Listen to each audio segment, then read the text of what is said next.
Buenos días. Le damos la más cordial bienvenida a cada una de las personas que están participando el día de hoy en el programa Parlamento Universitario.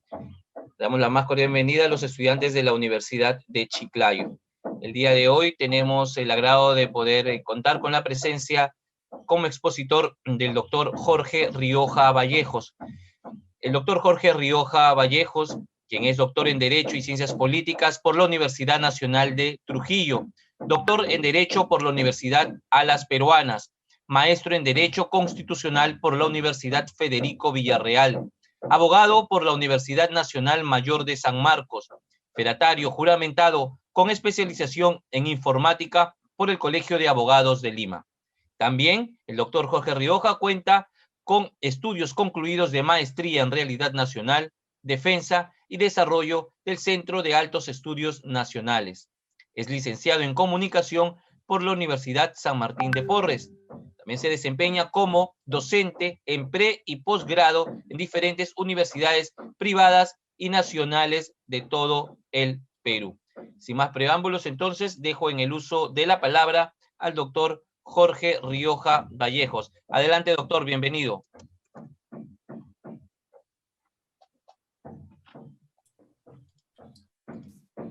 Gracias, Carlos. Muy buenos días a todos los participantes. En nombre del Congreso de la República y la Oficina de Participación Ciudadana y del programa Parlamento Universitario, en esta oportunidad se me ha convocado para conversar con ustedes esta mañana y no sin antes expresar mi gratitud por la oportunidad. A los participantes, precisarles que efectivamente el contexto de la academia tiene un solo escenario: la crítica, la reflexión, las conclusiones y, a partir de ello, visionar el futuro. Jóvenes y señoritas, el desafío del Perú empezó hace casi 200 años.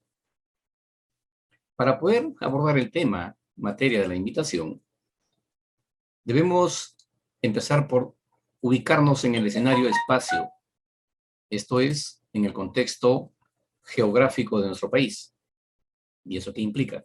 En principio, para que podamos tener instituciones o formas de gobierno como la que nuestro país, por decisión popular, ha asumido, que es la democracia, conlleva tener que conocernos. Esto es, saber qué país tenemos, con qué contamos, el potencial de recursos naturales y humanos para poder tener la administración del mismo.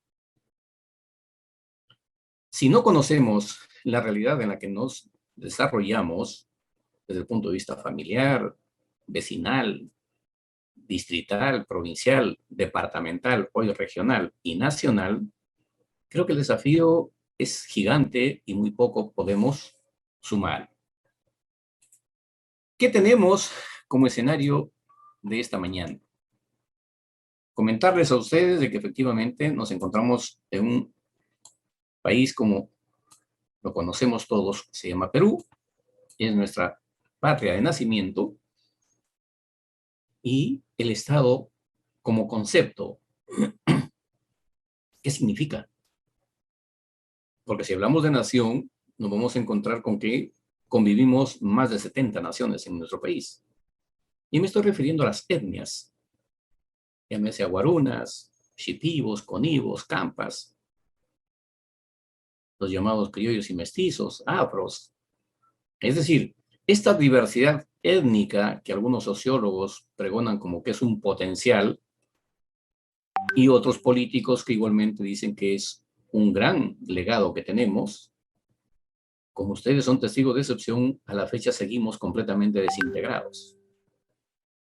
Tanto es así que tenemos la identidad en documentos, es decir, el DNI, que nos acredita que somos nativos de este pueblo, de este país.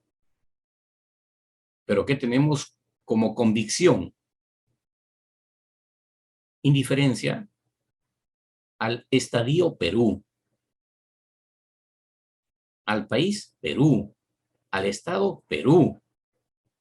cada grupo pregona y trata en todo caso de resolver sus propias dificultades, cuando realmente deberíamos tener un proyecto país. Y me parece muy importante que este año se celebre el bicentenario de proclamada independencia.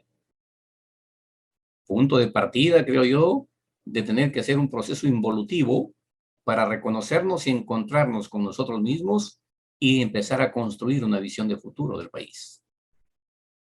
Y quizá ahí confirmar el concepto jurídico de lo que es el Estado, la sociedad jurídica y políticamente organizada, que para que exista requiere tener 3 elementos constitutivos: territorio, población y poder. ¿Y qué tenemos a la fecha? Como formas de gobierno, se han hecho muchos ensayos. Se ha tenido en nuestro país, en casi 200 años, más de 100 años, administrado o gobernado por gobiernos de factos. Es decir, hemos tenido más presidentes de la República en nuestra historia, militares o cívico-militares, que civiles. Sumado a ello, hay un punto de quiebre, jóvenes, que considero es el desafío de todos a partir de hoy para comprometernos con preservar la soberanía territorial de nuestro país. Puntualmente me refiero a que las diversas formas de gobierno que se ha tenido hasta hoy y que en la sociedad en el mundo la reconoce como son monarquías, por ejemplo, dictaduras, gobiernos parlamentarios y la democracia, que se considera que es uno de los inventos más loables y racionales que ha creado el ser humano, respecto de la forma como delegar el poder que nos corresponde y nos pertenece a cada uno de nosotros en algunos representantes para que estos, en nuestro nombre, tomen decisiones. Y garantizar la soberanía territorial de nuestro país, me refiero puntualmente al siguiente escenario. Jóvenes, nuestro país en los casi 200 años ha perdido, y es irrecuperable, más de 730.000 kilómetros de territorio.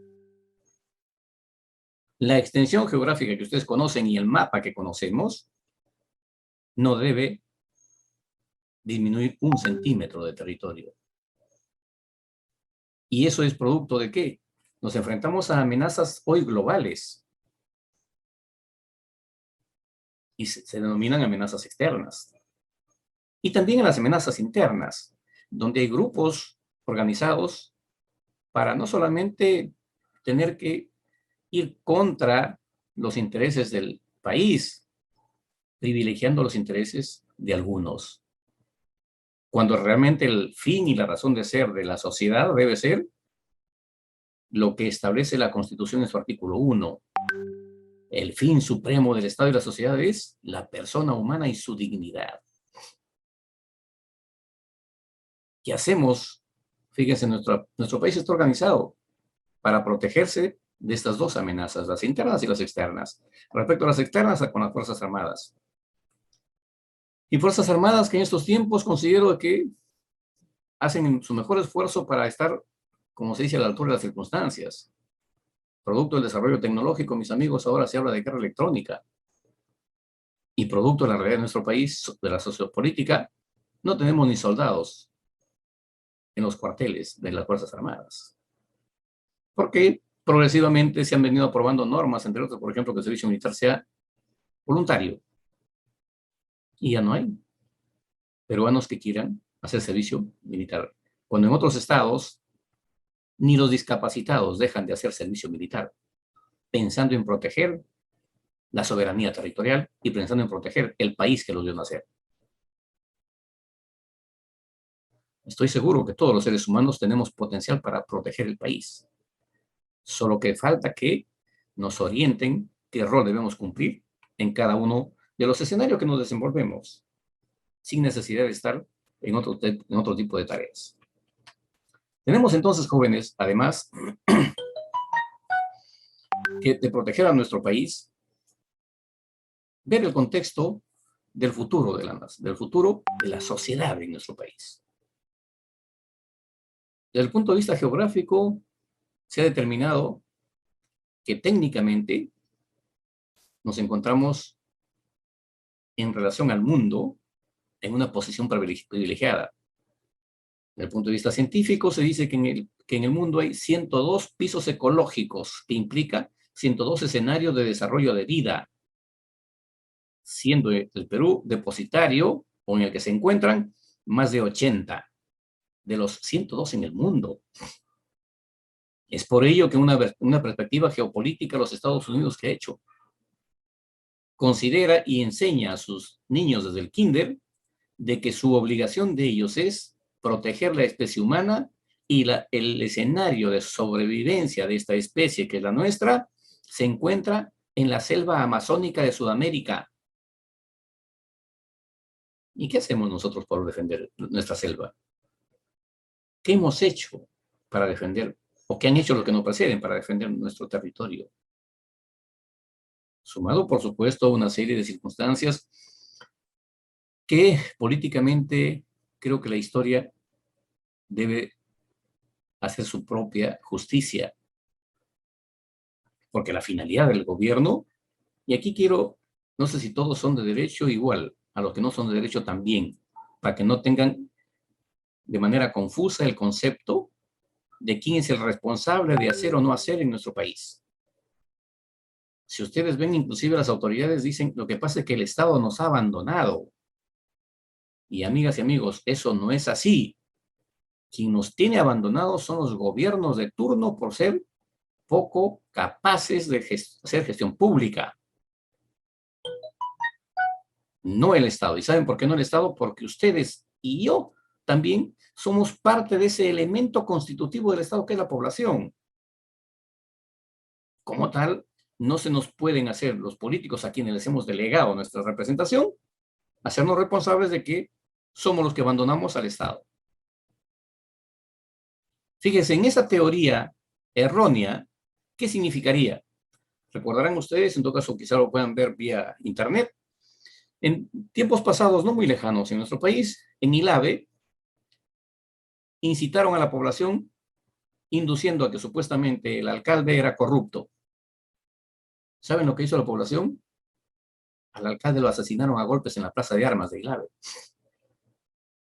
5 años después, la Fiscalía y Contraloría dicen que toda su gestión fue transparente, pero está muerto. Y decían en ese entonces los políticos que lo que se había dado con este incidente era nada menos que producto de que el Estado había abandonado a los pueblos del Perú. Y mis amigos, ¿significa eso entonces de que nosotros tenemos que habernos ido a Ilave para ver cómo se resuelve el problema? Pues nosotros somos un elemento del Estado. No es así. El gobierno central, el gobierno hoy regional, el gobierno municipal provincial y el gobierno municipal distrital son la estructura administrativa del Estado para cumplir fines y funciones en relación a las necesidades que requiere ser atendida de parte de la sociedad. ¿Y cómo lo resolvemos eso? Creo que es un tema muy simple. Eligiendo bien. Eligiendo a quienes sean candidatos y que consideremos nosotros que efectivamente van a tener una buena gestión o van a saber hacer gestión pública, porque hay un detalle también adicional, amigos. Tenemos un gran vacío y una gran deficiencia de lo que es preparar potencial humano para gestión pública. ¿Y saben a qué se debe? A que en ninguna universidad, en pregrado, por ejemplo, se enseña gestión pública. En algunas universidades hoy en nuestro país se enseña gestión pública en maestrías o doctorado. Y hay otro colaborador que tampoco hace nada o hace muy poco. Los partidos políticos tienen la responsabilidad de formar a sus militantes para la gestión pública, es decir, para que seas regidor, para que seas consejero regional, para que seas congresista, para que seas alcalde, para que seas presidente de la República. ¿Conocen ustedes algún partido político que cumple esa función? Yo no lo conozco. Más allá de conferencias aisladas que hacen de repente cada vez que hay o que va a haber elecciones. Pero esa tarea es permanente, ¿no? Temporal y mucho menos, y no temporal como las lluvias en nuestro país, ¿no?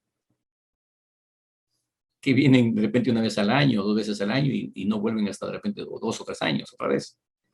Depende del vuelo de las gaviotas, dicen en el norte.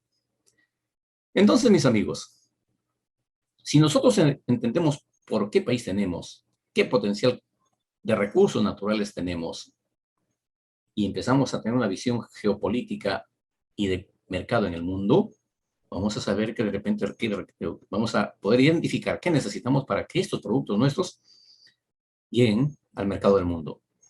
Fíjense una curiosidad, que bueno, yo lo repetí lo decía hace unos 10 años atrás en la academia, haciendo docencia. Decía, sería interesante, por ejemplo, que un emprendedor en nuestro país visualice un escenario de mercado, que su producto llegue a China, que gane $1 por cada producto vendido. China tiene un mercado de 1.400 millones de habitantes. Y hoy quizá puede interesarles la India, que según las proyecciones de desarrollo de la población, se proyecta que al año 2030 va a tener 1.600 millones de habitantes y va a superar en población a China. ¿Y nosotros qué hacemos en el Perú? Haciendo una simulación con las aves, siempre andamos con la política del avestruz. Ante el desafío, la cabeza al suelo. Y bueno, lo que pase, ¿no? Amigos, la democracia es un escenario y una forma de gobierno que los pueblos la asumen como una opción que permite el desarrollo integral de la sociedad. Y este desarrollo integral de la sociedad implica un desarrollo de la persona humana, un desarrollo sin limitaciones, con pleno uso y ejercicio de su derecho. La democracia, por eso que nuestra Constitución, no sé si ustedes han leído, por ejemplo, para ser candidato a Congreso se requiere ser mayor de 25 años. Y por supuesto, tener los derechos civiles y políticos habilitados. No te dice tienes que tener maestría, no te dice tienes que tener doctorado. Porque ¿qué significaría eso? Desde el punto de vista de la igualdad ante la ley y la igualdad en la ley implicaría exclusión expresa, no tácita. ¿Y qué pretendemos con ello? Don Daniel, les ruego que vamos a hacer un paréntesis en un ratito. Ahí atiendo su inquietud con mucho gusto. Entonces, amigos, también debemos identificar el escenario siguiente. El gobierno, para que administre el Estado, necesita de instituciones. Históricamente se nos habla de los llamados 3 poderes del Estado. Y nuestra Constitución tiene esa misma redacción, que considero que hay que adecuarla a los tiempos. Porque en estos tiempos nuevos del neoconstitucionalismo o del llamado nuevo constitucionalismo, nos enfrentamos a otro criterio de descripción conceptual. Me refiero puntualmente a que los llamados 3 poderes hoy son consideradas instituciones tutelares del Estado. El Ejecutivo para administrar el Estado, el Legislativo para producir legislación y el Judicial para impartir justicia. El Ejecutivo tiene el control del monopolio de la coerción, porque dispone de las Fuerzas Armadas y Fuerzas Policiales, que son herramientas para mantener la paz social, tanto interna como ante amenazas externas. Y por supuesto, el sistema judicial igualmente cumple su función para mantener ese escenario de paz social. En democracia, ¿qué implica, amigos? En democracia implica, por ejemplo, el que todos podemos hacer uso de nuestro derecho. Sí, pues, en igualdad de condiciones, claro que sí. ¿Pero todos podemos ser candidatos? No. Porque terminaríamos, no habría autoridad electoral alguna que pueda administrar, por decirle, pues, hoy somos más o menos 20 millones de electores. Que hayan siquiera 2 millones de candidatos.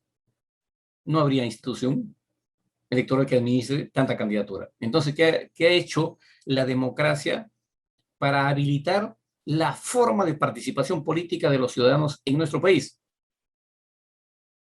Se aprueba la ley orgánica de elecciones, se aprueba la ley de partidos políticos que permiten, bajo ciertas condiciones, acreditarse ante la autoridad electoral, a acreditar candidatos, a acreditar propuestas de gestión pública o de gobierno, y luego, por supuesto, la idea es que dentro de sus candidatos que proponen, deben proponer a los mejores ciudadanos de nuestro país. Y cuando incurran en postular candidatos que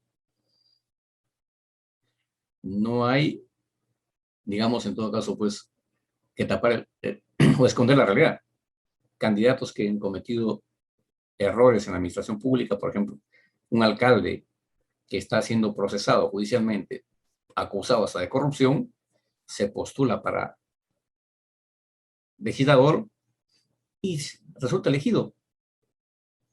La inmunidad parlamentaria lo va a proteger. Y por supuesto ahí se distorsiona todo el proceso. Amigos, yo tengo una propuesta que considero que es, digamos, la cura para ese mal. Yo opino de que, y propongo que, si un partido político permite que un procesado sea candidato y es elegido, una vez evidenciada esa circunstancia, el propio legislador y la justicia deben primero expulsarlo del legislativo si es que salió elegido. Segundo, el partido que le permitió a esta persona procesada para que tenga la oportunidad de ser el candidato y a la vez termina siendo elegido, pierde toda su representación que obtuvo en el proceso electoral. Y sus dirigentes se les inhabilita para hacer actividad pública por los próximos, si quieren, 30 años. Además de tener responsabilidad penal y administrativa. Es decir, tenemos que empezar con un escenario de coerción, que la gente empiece por entender de que lo que haga tiene que asumir responsabilidades y no simplemente voltea la página y que continúa el proceso. Por eso es que tenemos el Perú hoy, 200 años después de la proclamada libertad. ¿Qué es lo único que ha cambiado? No tenemos infraestructura de caminos, es decir, no hay carreteras que integren a todos los pueblos del Perú, no hay puentes, no tenemos canales de irrigación para las pocas tierras de producción que se puedan dar, estén en producción y habilitadas, no tenemos infraestructura de salud, tampoco educación. ¿Qué tenemos? Y hoy nos encontramos con un desafío mayúsculo. El desarrollo de tecnología que nos permite hoy conversar con ustedes no llega a todos los pueblos del Perú, porque el satélite no da, internet no llega, la banda ancha aún no funciona, no hay energía eléctrica. Es decir, estamos, como se diría, pues, en un estado de incertidumbre, que no sabemos por dónde ir, coger de repente, treparnos hasta un árbol en las zonas rurales del Perú para coger señal de internet. Son desafíos de este tiempo. ¿Y saben por qué? Porque nos encontramos ya prácticamente en lo que se conoce como el gobierno electrónico. ¿Y qué la democracia? ¿Y qué los partidos políticos? ¿Están modernizándose para este desafío tecnológico para administrar el Estado con sistemas telemáticos? No conozco de proyecto alguno. Con la democracia, mis amigos, se ha convenido, ojo, no es una norma que hay que, digamos, cumplirla como corresponde a la naturaleza de los enunciados. Es una convención, un acuerdo, una voluntad de expresar. Se le reconoce a la democracia valores. ¿Y qué valores se le reconoce a la democracia?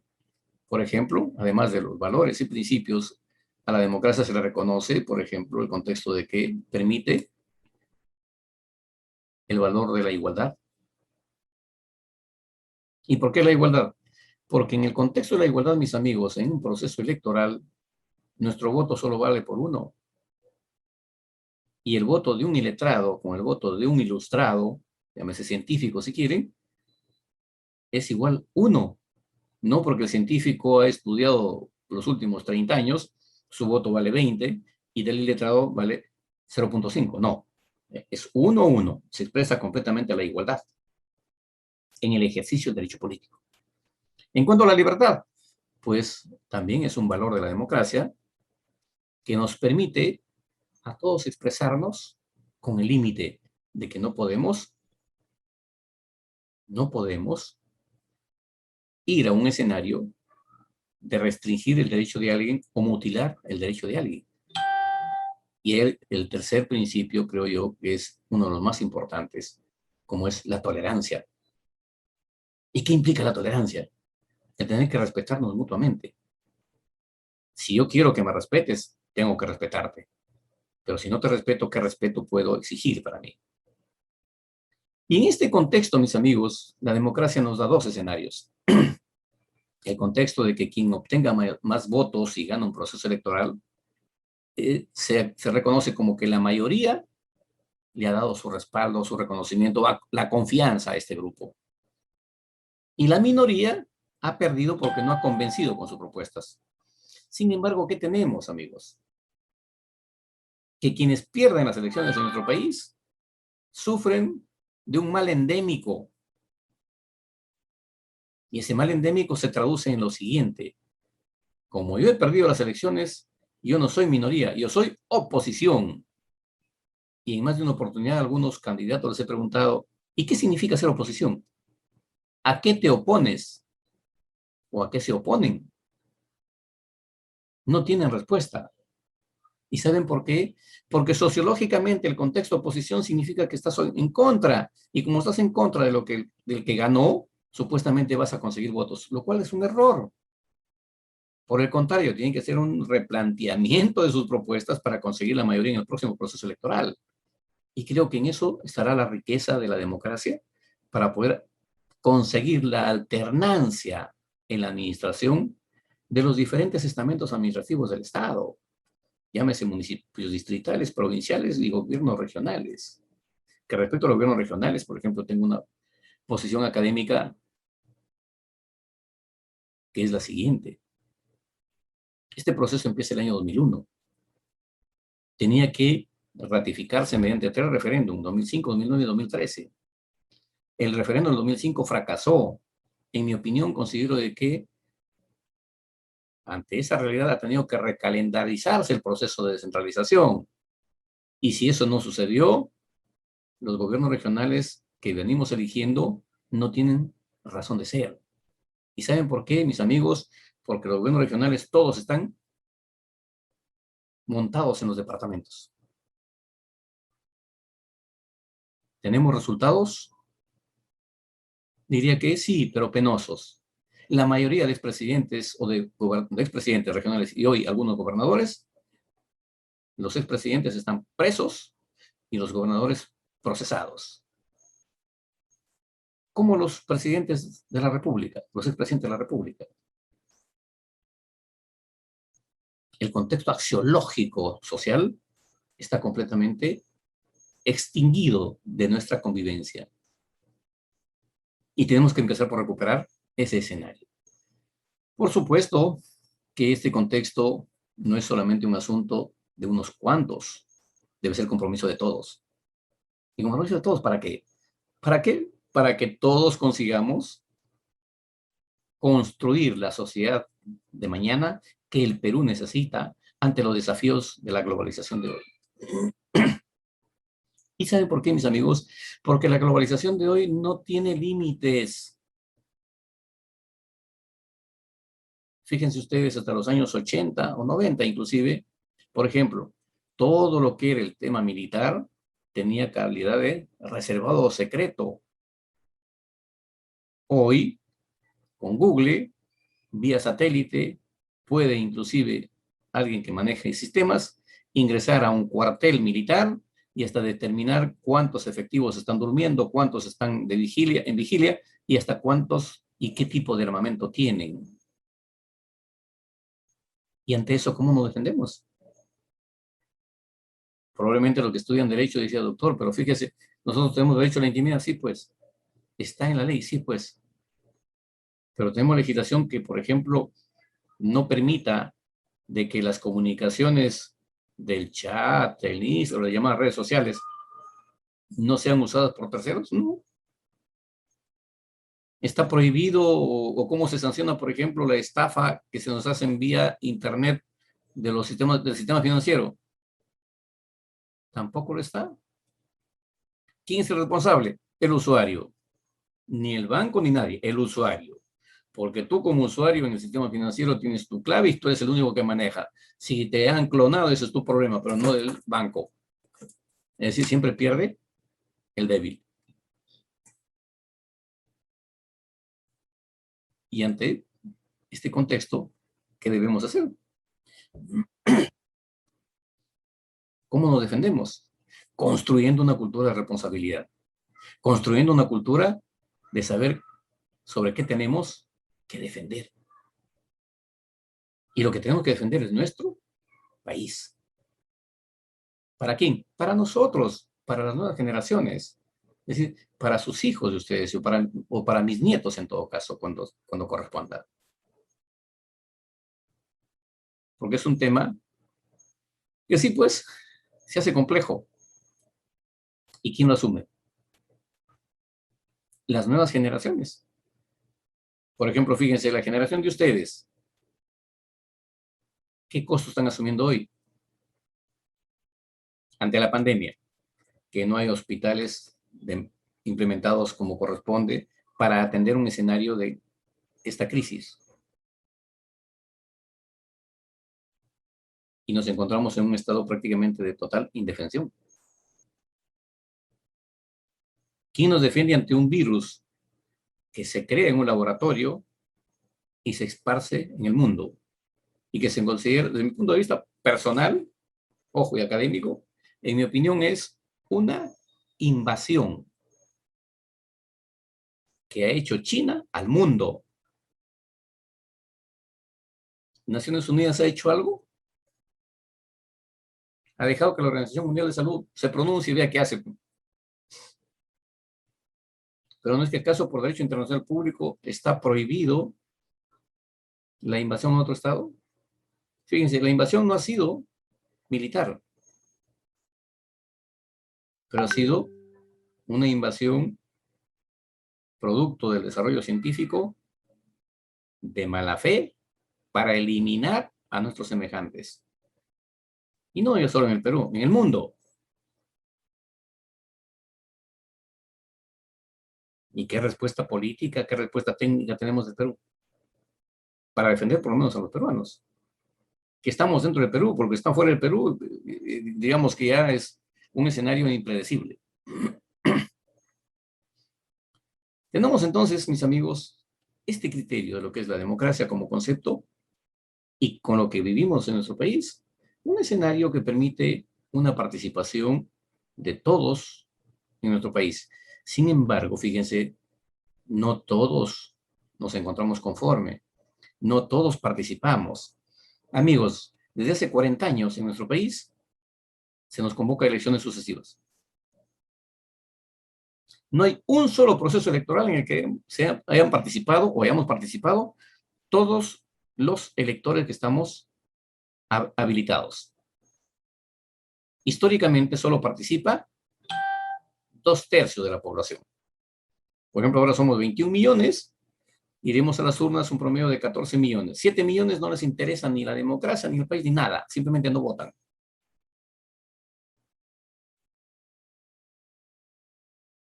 Quizá aquí hacemos un paréntesis y escucharemos la inquietud de don Daniel, que tenía al parecer una pregunta.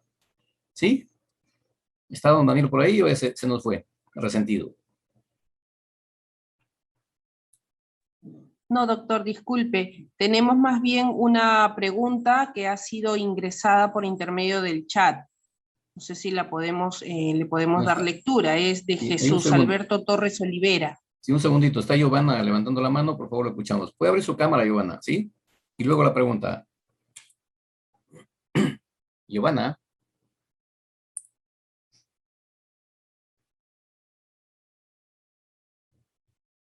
Ah, bueno, hay un joven ahí con el nombre de Giovanna. Doctor, buenos días. Sí. No, sí, doctor, sí. Giovanna, sí, disculpa, por favor, adelante. no se preocupe. Doctor, bueno, respecto a lo que usted acaba de señalar, lo indefensos que podemos estar los ciudadanos, no solamente peruanos, sino en el mundo, quería observar en cuanto a que no se ha demostrado aún que haya sido digamos, China el que haya creado el virus. De hecho, son conjeturas y son hipótesis que se están manejando y que además provendrían de un enemigo comercial estratégico como es Estados Unidos, ¿no?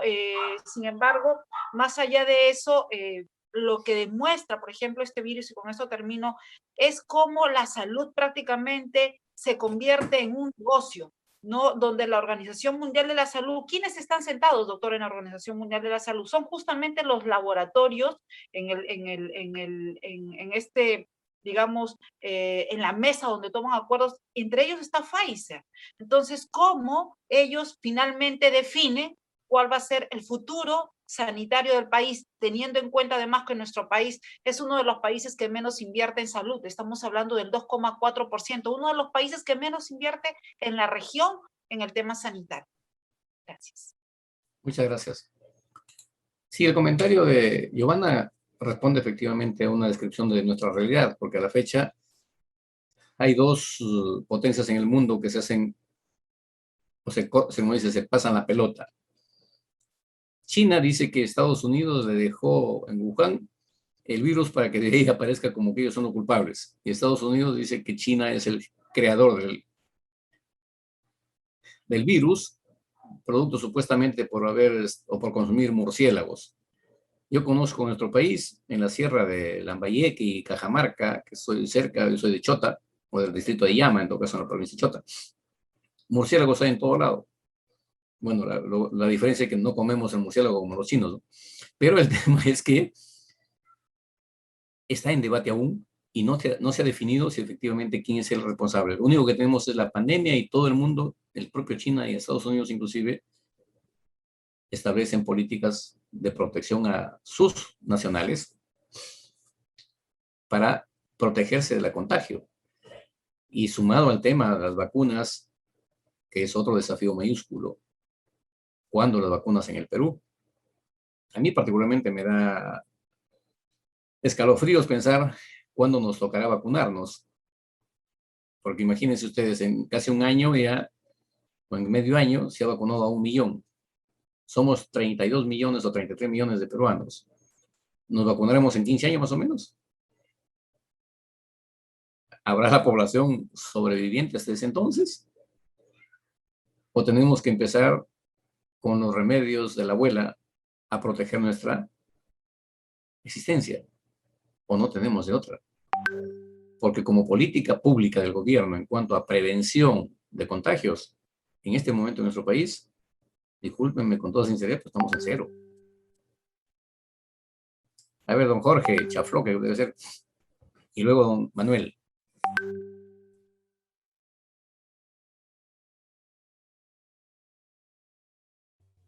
Don Jorge. Buenos días, Sí, doctor Jorge. Jorge, buenos días a todos. ¿Cómo está? Adelante, don Jorge.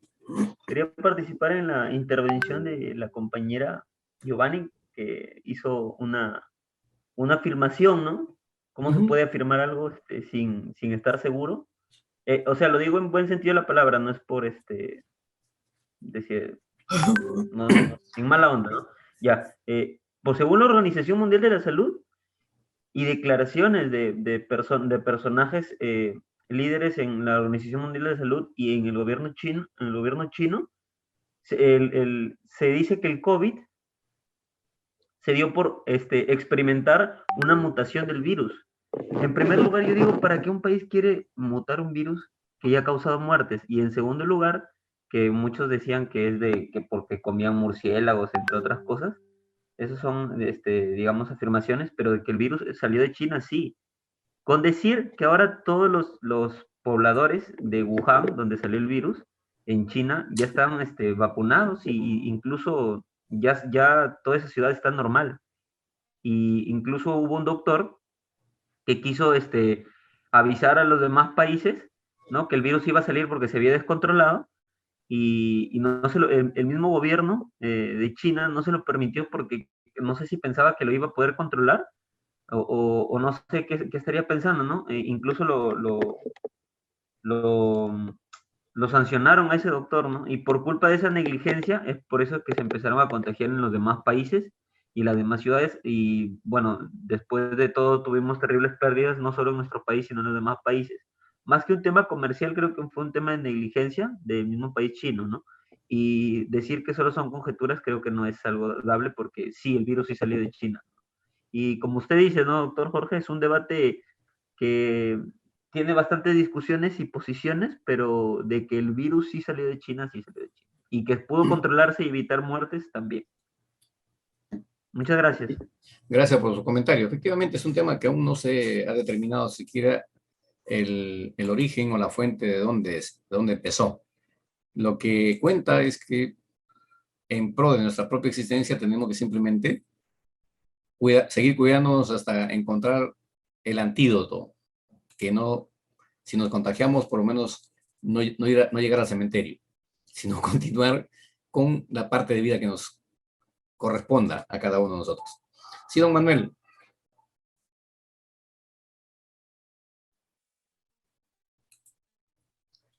Manuel Correa. Doctor, buen día. Les ¿Cómo saluda está? ¿Qué tal? Manuel desde Chiclayo, particular de Chiclayo, doctor. Un gusto de poder escuchar su ponencia. Más que un argumento, una pregunta, doctor, respecto a cómo usted ve la proyección de este nuevo Congreso que va a gobernarnos, bueno, que va a legislar por 5 años, entendiendo que algunos congresistas han ido siendo desacreditados por su conducta que nosotros le hemos visto, ¿verdad? A través de los medios sociales. ¿Cómo usted ve esa proyección del nuevo Congreso, doctor? En verdad, tu pregunta es como para un chamán. No, porque usted como experiencia que tiene, usted ya ha presenciado varios legislaturas congresales y ya usted puede tener una idea, ¿no? Como experta en la materia. Fíjense, en el principio comentarles, trabajo para la institución hace 28 años y la representación política que siempre llega a nuestro parlamento es la que por decisión popular es puesta ahí. Y por supuesto, una vez que están instalados, cada uno de ellos se agrupan por grupos parlamentarios y van a cumplir la finalidad política para la que han sido elegidos. ¿Qué esperamos del Congreso? Digamos que como tanto yo como todos, esperamos que el Congreso que se instala replantee de repente las cosas en relación a la nueva realidad con la que vivimos. Me refiero puntualmente a lo siguiente, amigos. Ustedes veo que hay algunos o varios del círculo de estudios, creo que dice Círculo de Estudiantes de Derecho. ¿Por qué han formado ese círculo? Porque se conocieron en aulas, tuvieron afinidad, se convocaron. ¿Se imaginan ustedes a los niños que están aprendiendo a leer hoy en una tablet o en un celular y que no conocen al profesor sino por la imagen que ven, a los compañeros de aula por la imagen que ven y no tienen la opción de jugar entre ellos, socializar entre ellos? ¿Se imaginan ustedes la sociedad que vamos a tener de aquí a 20 años? Si es que esto no cambia. Cuando hoy inclusive los grados se están dando por este mecanismo, ya no ves ni al jurado, no sabes ni qué te van a preguntar, y estás a distancia y puedes graduarte de maestro o de doctor también, y por supuesto de bachiller o de abogado o de las diversas especialidades o disciplinas que tenemos en el país. Ese desafío creo que deben asumir nuestros legisladores de este nuevo centenario que empieza el 28 de julio. Y deben producir legislación para el nuevo centenario, no para 5 años. ¿Qué implica eso? Tener legisladores con visión geopolítica para proteger al Perú ante la realidad de la llamada globalización, es decir, ante el mundo. Eso espero de los legisladores. Que empiecen por entender de que es la obligación de ellos, en nuestro nombre, garantizar la subsistencia de nuestro país como Estado. Giovanna, ¿estás pidiendo réplica o es otra inquietud? Giovanna. Doctor, sí. ¿Es dúplica, réplica o tríplica? Réplica. Doctor. No, doctor, y es bueno el debate, ¿no? Porque justamente observaba en mi comentario que como hombres de derecho tenemos que ceñirnos a los hechos científicamente comprobados. Y científicamente no existe una sola prueba que evidencie que el virus ha sido creado, digamos, de manera subrepticia en China, ¿no? Porque primero hay que entender cómo se mueven geopolíticamente estos países, Estados Unidos y China, que son económicamente enemigos estratégicos y más ahora aún que Estados Unidos se enfrenta a una de las peores crisis de su historia. En cuanto a la, digamos, por simple lógica, doctor, China va a crear un virus para dispararse a los pies y ahí cuánta gente empezó muriendo. Obviamente existen países que han tenido que crear una vacuna, que lo ha hecho China, lo ha hecho Rusia, el Estado Federado Ruso y bueno, Estados Unidos. Yo creo, doctor, que tenemos la responsabilidad como personas de derecho no solamente mirar como si fuéramos, o sea, digamos, una isla. Tenemos que tener una mirada amplia de cómo se desenvuelve el mundo geopolíticamente, doctor. Sabemos que hay intereses políticos, económicos y todo lo demás. Y en cuanto a la situación del Congreso que tenemos ahora, realmente, dadas las condiciones que vivimos como país, y con esta constitución que aún hay que hacer correcciones necesarias, estamos expuestos a una clase congresal que no va a distar mucho de lo que hemos tenido, y usted lo sabe perfectamente que se desenvuelve en este medio, ¿no? Muchísimas gracias, doctor, por la oportunidad. Gracias por tu comentario, Ivana. En realidad estamos saliéndonos del tema. Igual, gracias por la contribución a una perspectiva de conocimiento general, si se quiere. Eso, Vanessa, creo que había alguna pregunta, decías en el chat. Si no, pasamos al siguiente tema. Brian, finalmente, por favor, a ver. Brian.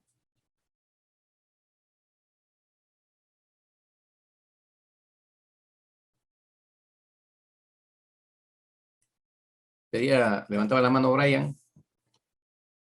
Y se fue Brian, no puede ser, a ver. Víctor. A ver, Víctor Galvez. Ya que no está Brian. Prenda su micro, Víctor.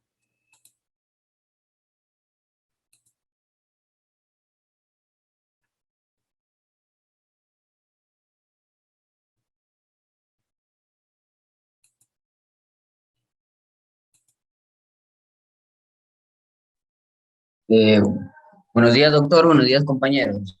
¿Sí me escuchan, no? Sí, adelante, adelante. Sí, mi pregunta va respecto, aparte sobre la coyuntura de la pandemia que estamos viviendo hoy en día, ¿no? Mi pregunta es ¿qué podría tener un partido político para que sea una buena opción para el país, ¿no? Tanto que nos dé una buena opción para la educación, una buena opción para la salud y una buena opción para los agricultores, ¿no? ¿Qué sería una buena opción para nosotros elegir bien a nuestro representante, ¿no? Gracias por tu pregunta, Víctor. ¿Qué decirte? Fíjate. Los partidos políticos en principio deberían tener, además de lo que exige la ley, dirigentes que conozcan la realidad del país. Y dirigentes que luego de conocer la realidad del país se empoderen para ser líderes y no solamente terminar como dirigentes. En nuestro país, los últimos 30, 20 años, solo tenemos dirigentes. Los liderazgos, lamentablemente, aún no emergen. Y creo que ustedes son el potencial humano que puede hacer cambiar el desarrollo de estas organizaciones políticas siendo protagonistas en ellas. Y entre otras cosas, por ejemplo, en los estatutos de las instituciones o de los partidos políticos, al margen de la ley, o en el marco de la ley en este caso, procurar que en los estatutos y los reglamentos de los partidos se establezca de que un militante, en el peor de los casos, ojo, en el peor de los casos, puede ser candidato hasta 2 veces a un mismo cargo. Si en 2 veces el candidato no sale elegido, que deje que otros sean candidatos, pero no tenga que ser candidato a los últimos 20 años aunque no lo elijan. Debe empezar por entender de que si en la segunda no va, ya no va.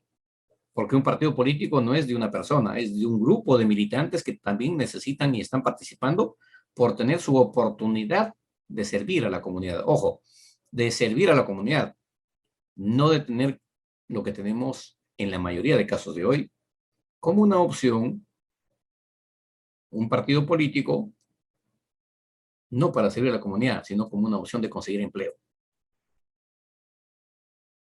Reitero, no todos,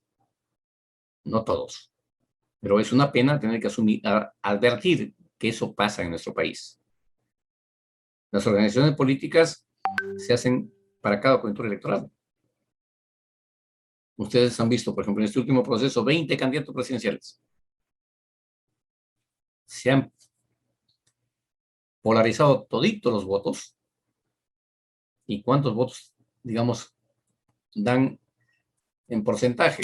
20%, 30% para que pasen a la segunda vuelta. Oigan, y el 80% está en todos los demás partidos. Sumado, como lo decía, ¿no? 1/3 de la población no vota, así estando obligada. Entonces, ¿cómo construir este vínculo? Como decía Víctor, los agricultores. ¿Qué necesitan los agricultores? Primero, asistencia técnica. En este caso, pues, abonos, mejoramiento de semillas, carreteras y algo importante, mercado. O no hay gestión. O no hay gestión. Pero si eso no lo conseguimos, si eso no les damos, conozco gran parte de nuestro país, amigos. Y tenemos un escenario como el siguiente. Por ejemplo, en la zona del Alto Mayo, en San Martín, en Moyobamba, los agricultores que producen arroz, siembran arroz y no pueden sacar su producción porque no hay carreteras ni transporte adecuado que les permita. ¿Para qué cultivan? Conozco que inclusive venden la cosecha antes de sembrarla para que el intermediario les traiga la semilla. Y si es un mal año, pierden la cosecha y terminan hipotecando su tierra. ¿Dónde está el escenario desde el Ministerio de Agricultura de orientación y asistencia técnica para saber qué cultivar inclusive? Porque hay zonas en las que se siembra lo que no produce. Porque no hay una adecuada asistencia técnica, que eso debe racionalizarse y debe instituirse como una política de Estado. Cintia.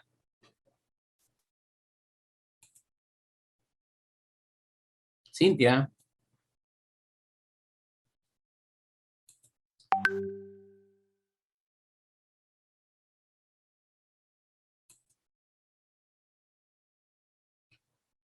¿Está Cintia?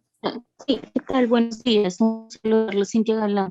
Yo estaba haciendo la pregunta con respecto a los partidos políticos porque hemos visto que, bueno, nuestra legislación peruana no contempla las sanciones para las empresas o para los entes, ¿no?, inscritos en registros públicos. Por ejemplo, estos partidos políticos son entes finalmente, ¿no? Cuando se sancionan, no se sancionan directamente a estos entes, sino a las personas, precisamente porque son dirigidas por estas.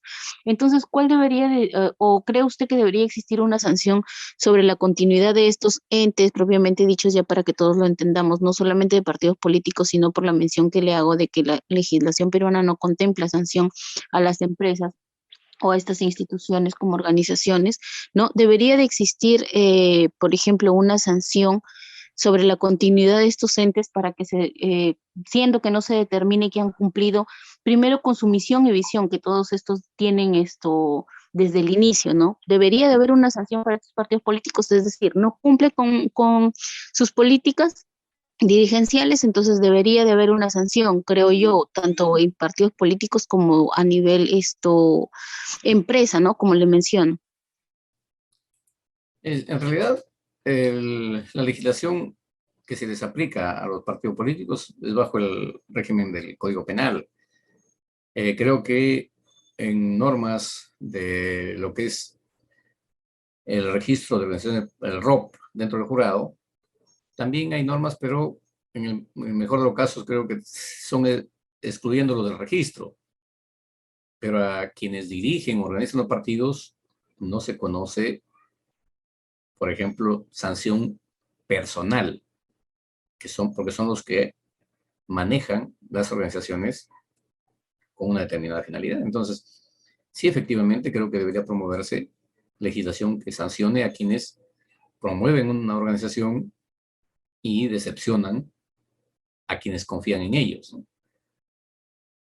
A ver, para pasar al otro, a continuar en el tema, Lorena Otoya. Lorena.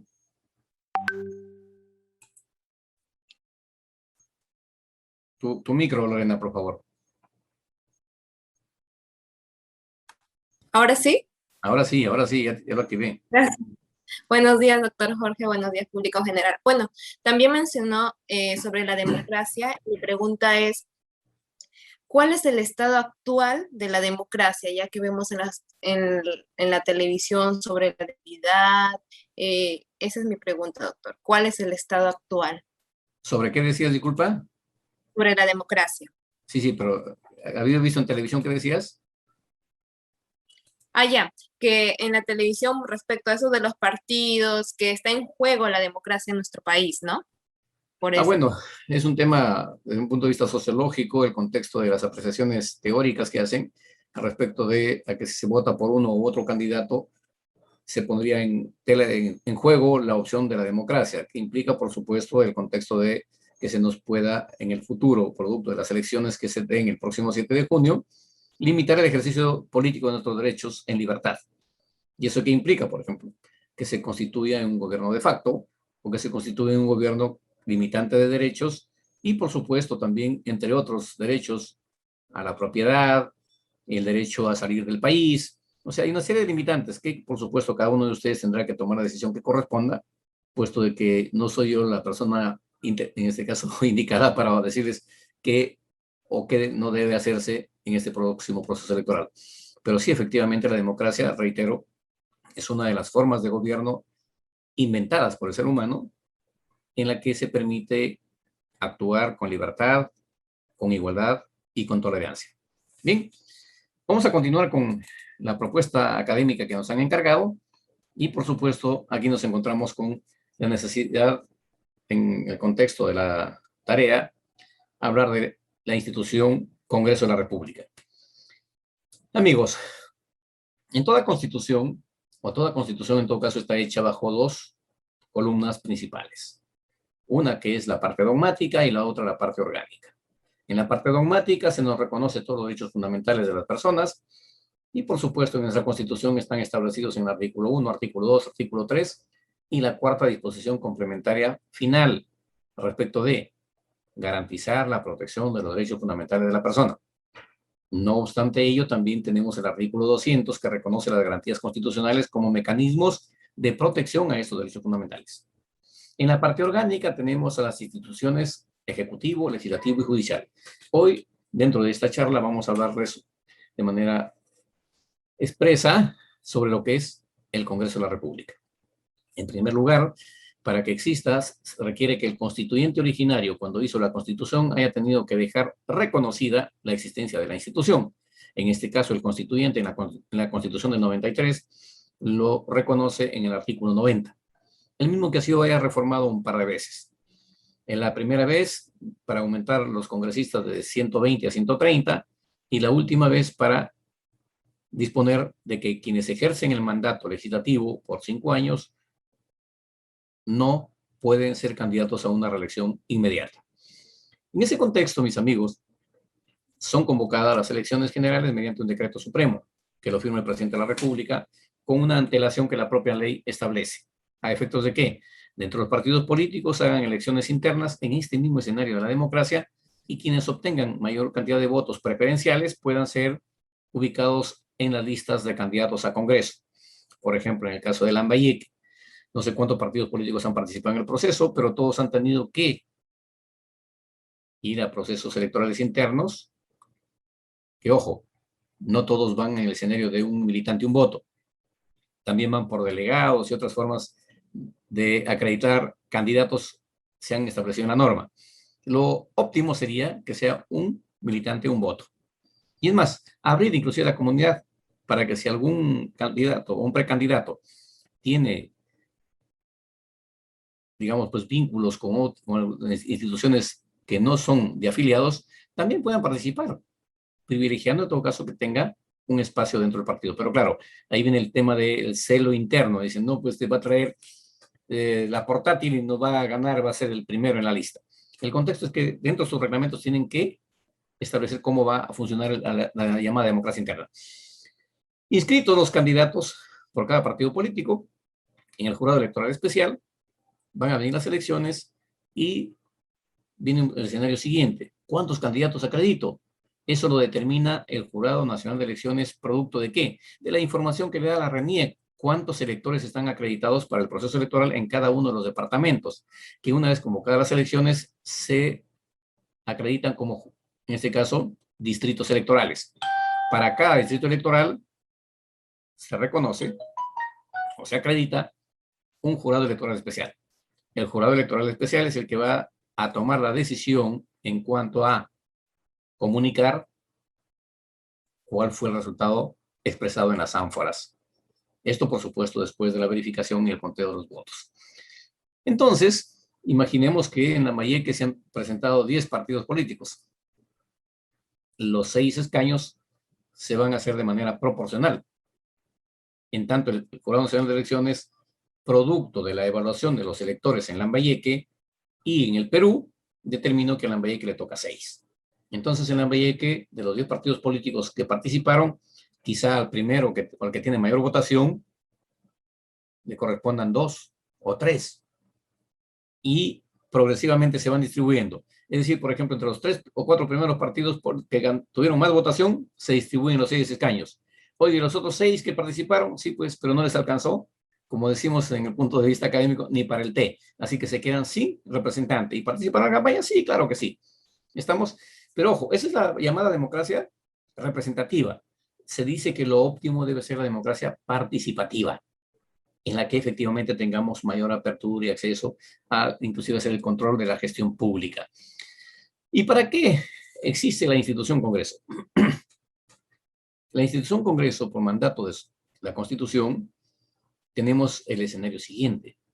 Fíjense, jóvenes, no sé cuántos de ustedes han reparado, pero en la historia de nuestro país, desde 1821 hasta el 20 de octubre de 1904, la legislación que regía la vida del Perú, en ese entonces en proceso de formación, no tenía numeración. El 20 de octubre de 1904, el Congreso aprueba una ley que le consigna el número 1. En el artículo 1 dice lo siguiente: todas las leyes y resoluciones legislativas que se aprueben a partir de la fecha tendrán numeración correlativa. Es decir, el principio general del derecho, la ley rige al día siguiente de su publicación, a menos que en la propia ley diga o disponga otra temporalidad. Como puede ser que diga, por ejemplo, que la ley rige el mismo día de su publicación. O como lo que tenemos en el Código Procesal Constitucional, que disponía que la ley entraba en vigencia 6 meses después de su publicación. Es decir, hay diferentes formas de darle efecto jurídico a la norma. ¿Qué funciones? Ojo, casi siempre se dice y se aduce de que el Congreso cumple funciones. Es un error semántico. El Congreso es una situación imaginaria. Lo imaginamos el Congreso.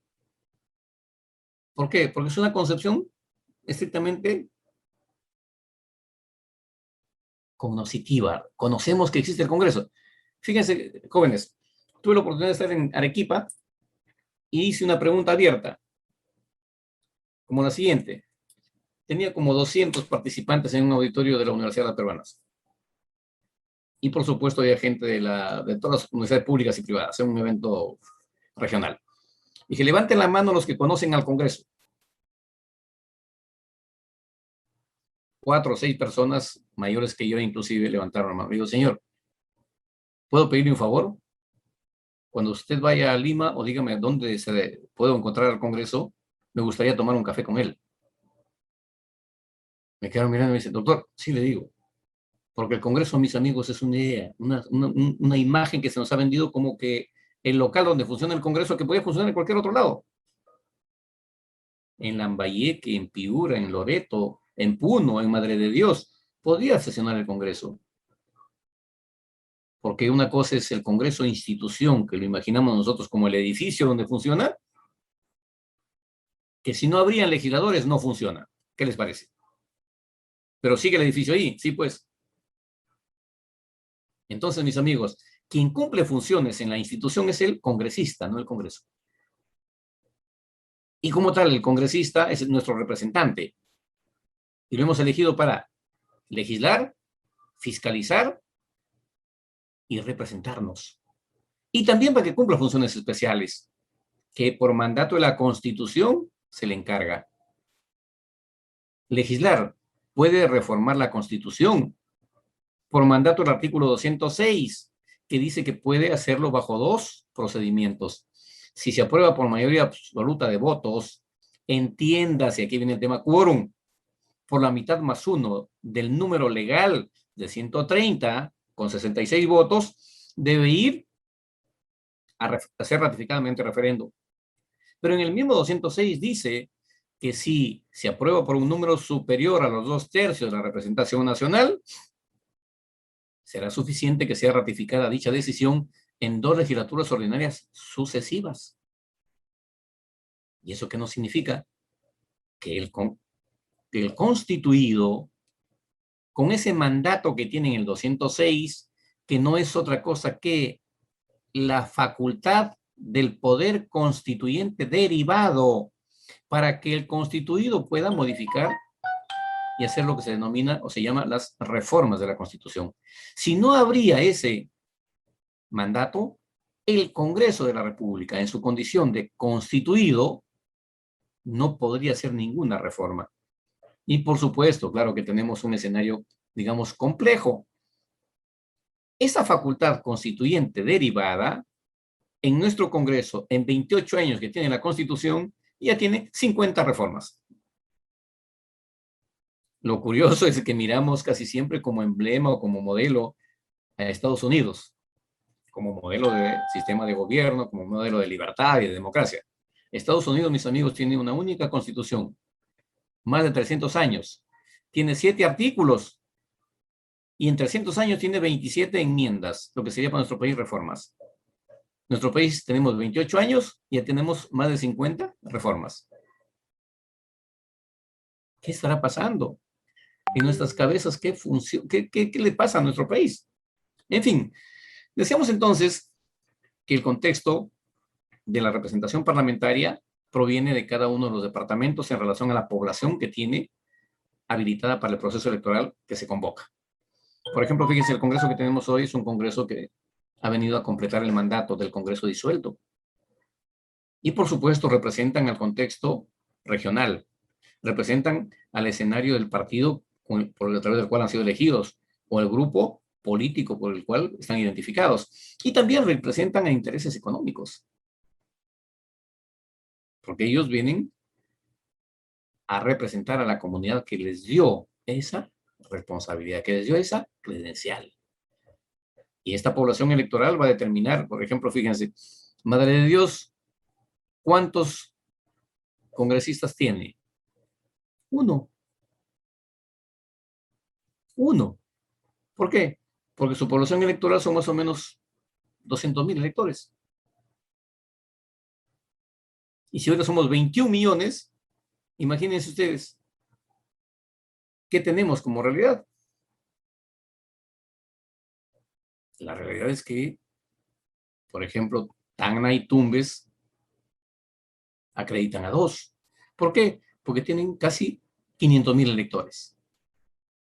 Y eso es lo que no debemos descuidar, el tema de que la cantidad de escaños que se asignan a una región llamada hoy depende de cuántos electores se acreditan para el proceso electoral convocado. Yo recuerdo quizá cuando ustedes aún no habían nacido, jóvenes, Cajamarca, por ejemplo, elegía 10 diputados cuando nuestro Congreso era bicameral. Piura, 10 diputados. No recuerdo con la que si eran 7 u 8. ¿Por qué? Porque nuestro Parlamento bicameral en ese entonces se integraba por 180 diputados y además 60 senadores, es decir, 240 parlamentarios. ¿Cuál es la realidad que tenemos hoy con 130 legisladores para más de 32 millones de habitantes? La realidad que tenemos hoy es que está no representado de manera adecuada a la población. Dado que se refiere como una media internacional para estar, dicen, adecuadamente representados, que deberíamos ser, por ejemplo, deberíamos tener en el Perú más o menos entre 500 a 600 congresistas. ¿Qué les parece? El tema es el siguiente. Si hacemos esa propuesta a nivel político, de seguro que nos linchan. Y probablemente hasta quemarían el local donde funciona el Congreso.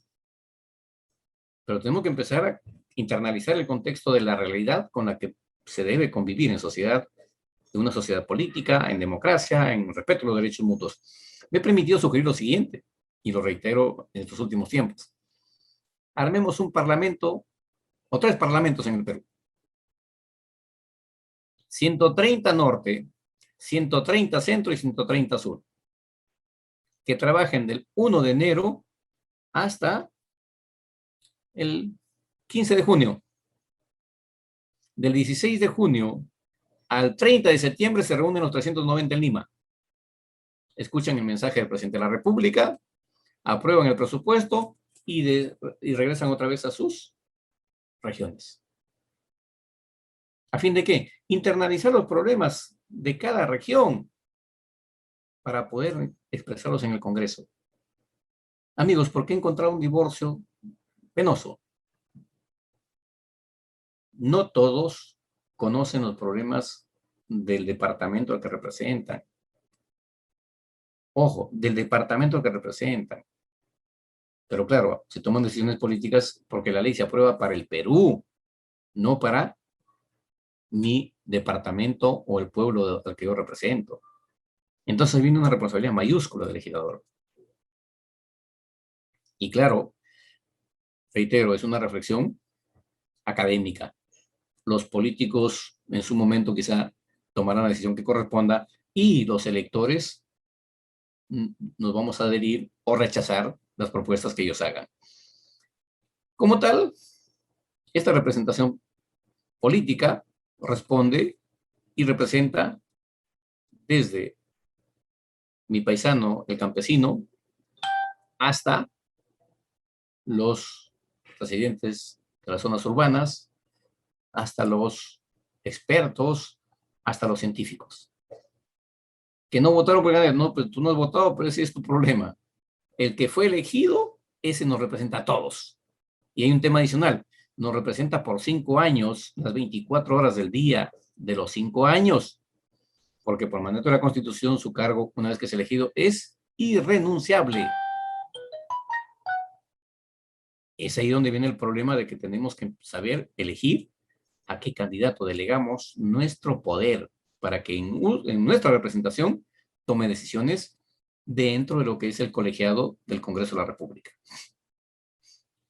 Tenemos entonces, amigos, de que dentro de lo que son el contexto legislativo, decíamos, reforma de la Constitución, puede aprobar en este caso, pues, leyes orgánicas para crear instituciones públicas a pedido del Ejecutivo, delega facultad legislativa en el Ejecutivo mediante resoluciones legislativas que se conoce como ley autoritativa de legislación delegada, modifica leyes ordinarias también, crea nuevas leyes también, y esa es su tarea legislativa. En cuanto al control o fiscalización que hace, su tarea es vigilar que los gestores públicos de las diferentes dependencias del Estado ejecuten el gasto del presupuesto en lo que está planificado y presupuestado, y que no se tenga que de repente malversar el dinero. y en este caso, y una función especial, que es la que cumplen nuestros legisladores, en nombre de nosotros, es, por ejemplo, elegir a los magistrados del Tribunal Constitucional, que termina haciéndose una figura al elegirlo el Congreso, que representa al pueblo, es una elección del pueblo a los magistrados del tribunal, pero a través de ellos, que son la expresión del pueblo para representarnos. También eligen al defensor del pueblo. También eligen, como ojo, otras funciones especiales. Es un tema que muchos académicos inclusive lo ignoramos. El Congreso de la República tiene una función punitiva que nadie o muy pocos lo reconocen. O lo saben inclusive. Me refiero a que por mandato de la Constitución, el Congreso de la República tiene la facultad para destituir jueces supremos, a los magistrados del Tribunal Constitucional, fiscales supremos, miembros del Jurado Nacional de Elecciones, miembros de la Junta Nacional de Justicia. Y alguien dice, oiga, ¿y se ha dado alguna vez? Por supuesto que sí. En 8 días destituyeron a un magistrado del ex Consejo Nacional de la Magistratura por inconducta funcional. Fue acusado por un aspirante a fiscal supremo. ¿Qué hizo el colegiado del entonces Consejo de la Magistratura? Oye, ¿qué hacemos? No nos vamos a sancionar entre nosotros. Que el Congreso vea qué hace. Lo derivaron a acuerdo de pleno, que el Congreso vea. ¿Y el Congreso qué hizo? Tomó el tema en 8 días, destituido e inhabilitado para ejercicio de la función pública por 10 años. Se acabó. Es el proceso sumario. Pero el tema es que hay que conocer de qué se trata y hay que saber cómo hacerlo también. No basta decir, oye, yo conozco una medicina X que hace bien, pero no lo he probado. Es que lo leí en internet, dice, ¿no? Entonces el tema es, internalicemos el contexto teórico y verifiquemos con la realidad, sumado, por supuesto, al escenario de la jurisprudencia del Tribunal Constitucional, a la jurisprudencia de la Corte Suprema, y, ¿por qué no?, al contexto del derecho comparado, para quienes estudian derecho. Se refiere, en todo caso, el derecho comparado a el derecho, cómo funciona en situaciones similares, sancionando o protegiendo a la especie humana. Y eso se puede acoger como un beneficio en tanto no perjudique al administrado. Tenemos entonces, mis amigos, que este escenario nos conlleva a tener que decirles que nuestro Congreso orgánicamente tiene 2 áreas a través de las cuales funciona. Y estas áreas son, en el ámbito, digamos, político del ejercicio de la función de los congresistas, se considera como una organización parlamentaria. Y en el ámbito de los trabajadores, del cual formo parte yo, se nos considera como el servicio parlamentario. La organización parlamentaria, cómo se administra, cómo funciona, está integrada por los 130 legisladores. A la vez, los 130 legisladores se organizan según su reglamento, ojo, que es la ley orgánica del Congreso. Y esta ley orgánica del Congreso tiene una particularidad. No tiene número. Si ustedes revisan, dice simplemente reglamento del Congreso y no tiene número. ¿Y saben dónde está lo particular? Que se modifica mediante resolución legislativa. Y a la fecha, por supuesto, el reglamento del Congreso tiene más o menos unas 250 a 300 modificaciones. ¿Por qué? Porque es la norma más elástica que tiene el país. En tanto, los actores políticos, que son nuestros congresistas, se tienen que poner de acuerdo y ir adecuando el reglamento a la coyuntura política. No pueden tener una camisa de fuerza. No es que no puedan salirse de la norma, no. Van a adecuar el reglamento para que les permita seguir actuando. No sé si ustedes han leído, por ejemplo, esta semana se ha propuesto que es una modificación del reglamento a una 4ª legislatura. ¿Por qué? Porque consideran nuestros congresistas que esa es la forma de habilitarse para poder seguir cumpliendo funciones. Entonces, a ello se suma la comisión permanente. que es un órgano que por mandato de la Constitución está integrada por un número, dice, menor al 25% de la representación nacional, en la cual, por supuesto, tienen que estar acreditadas todas las fuerzas, los grupos parlamentarios o las fuerzas políticas expresadas al momento en ese Congreso. Y fíjense qué curioso, es la única institución que no puede ser disuelta cuando se disuelve el Parlamento, por mandato de la Constitución. El presidente de la República puede disolver el Parlamento, pero menos la Comisión Permanente. Sin embargo, se convoca a las elecciones para completar el mandato. En este caso serían, digamos, eran 28 los integrantes de la comisión, 102 fueron disueltos. Al momento de elegirse, se han elegido 130. Una vez que se incorporan los 130, la comisión permanente que quedó en funciones también termina su mandato y se va disuelta con los 100, como en el caso, para completar los 130. Luego tenemos el Consejo Directivo, la Junta de Portavoces, la Mesa Directiva, que tiene la representación protocolar de la institución a través de la Presidencia. Y como ustedes conocen, la Mesa Directiva de nuestro Congreso está integrada por un presidente y 3 vicepresidentes, siendo una particularidad en este caso en nuestro país hoy, que quien es presidente del Congreso ejerce la función de presidente de la República, que es el señor Sagasti.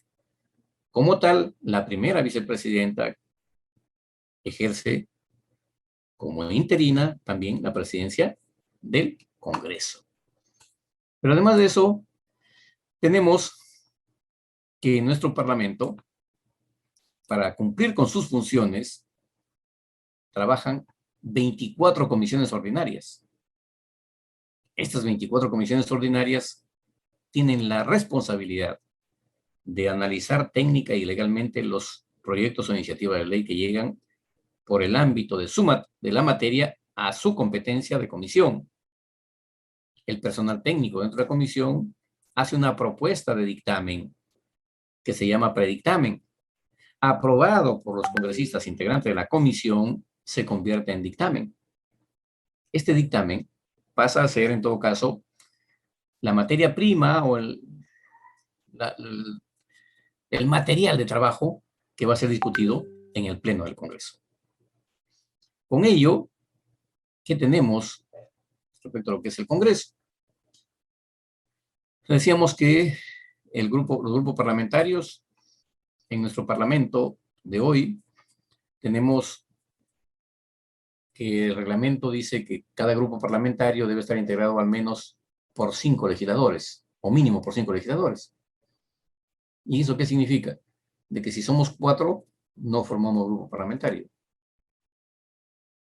Óigame, pero la ley de partidos políticos dice que si pasa la valla electoral, mi partido al que yo represento, puedo ser 1. Sí, pues, vas a ser 1, pero una vez que llegas al Congreso, tienes que formar o adherirte a algún grupo político para ser grupo parlamentario, si no seguirás siendo 1.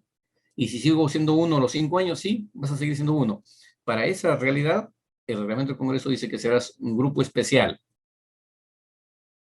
Solo podrás presentar iniciativas, pero no podrás integrar ni mesa directiva, ni comisiones, ni nada parecido. Pero si vas a votar, sí votarás por lo que te parezca, ¿no? Entonces, amigos, la administración del Congreso, es decir, el servicio parlamentario, tiene un escenario. El oficial mayor del Congreso es la autoridad administrativa de mayor jerarquía administrativa en la institución. Tanto así que inclusive cuando se disuelve el Parlamento o hay gobierno de facto, el funcionario denominado oficial mayor, que no es un efectivo militar ni policial, sino es un profesional que tiene ese nombre por el cargo que ostenta, se convierte en el titular del pliego Congreso de la República. Y así es, va a ser el responsable de la ejecución del gasto del Congreso como institución. Y claro, también tenemos dependencia, como se dice, de la oficialía, de la administración, la Dirección General Parlamentaria, digamos que es el suboficial mayor o el adjunto, la Dirección General de Administración, y también la Oficina de Auditoría Interna o de Control de la institución. que en este caso el jefe usualmente lo designa la Contraloría General de la República. El trabajo de las comisiones concluye con un dictamen. Este dictamen, el presidente de la comisión lo eleva a la presidencia del Congreso mediante oficio para que con el Consejo Directivo lo pongan en agenda. ¿Y qué implica eso? Es la agenda que va a verse en la sesión plenaria del Congreso. Una vez puesto en escena el dictamen, lo sustenta el presidente o alguno de los miembros de la comisión, a quien le deleguen, y se pone al voto de los 130. Si es aprobado por la mayoría de votos, o depende del tipo de norma, por ejemplo, si es una ley de reforma, necesita mínimo 87 votos. ¿Qué pasa si no tiene 87? No hay reforma. Pero si es una ley ordinaria, va a depender del quórum. Y una vez aprobado este producto, se denomina autógrafa de ley. Ojo, aún no es ley. Y los medios de información difunden, dicen, se aprobó la ley de AFPs, ¿no, mis amigos? Se aprobó la autógrafa. Y es decir, venden ilusiones falsas. ¿Por qué? Porque esta autógrafa, por mandato de la Constitución, tiene que ser enviada al Poder Ejecutivo para que el Presidente de la República y el Consejo de Ministros, después de su evaluación, si consideran que es pertinente, lo promulgan. Si no es así, lo observan. Y cuando no quieren hacerse problemas, también se lo creo lo real, ni lo observan ni lo publican. Lo dejan ahí. ¿Qué pasa si lo publican? Recién se hace ley. ¿Qué pasa si lo observan a la autógrafa? Regresa al Congreso como proyecto de ley. Ojo, no hay autógrafa, desaparece. No hay dictamen, desaparece. No hay dictamen, desaparece. Vuelve como proyecto de ley. Ante esta realidad, el Congreso tiene tres opciones de respuesta. La primera, digamos, insiste en su texto original. La segunda, acepta la observación. Eso se denomina allanamiento.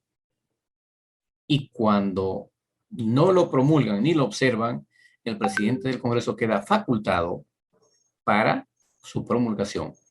Ojo, una cosa es facultado y otra cosa es obligado. ¿Estamos? Queda facultado. Por lo tanto, si quiere también lo promulga, si no, lo deja ahí. Cintia, te ruego un ratito, terminamos esta parte y con mucho gusto te doy la palabra. Anota para que no te olvides lo que quieres preguntar. ¿Ya? Decíamos entonces, amigos, que esto pasa de esa forma. Y claro, hay diversos procesos, por ejemplo, de toma de decisiones a nivel colegiado dentro del Congreso. Por ejemplo, la primera de ellas es la elección de la mesa directiva. Pueden elegir, pueden participar 2 o 3 listas o las alianzas. Y también llega un momento dado en que se ha cambiado el escenario tradicional en nuestro Congreso.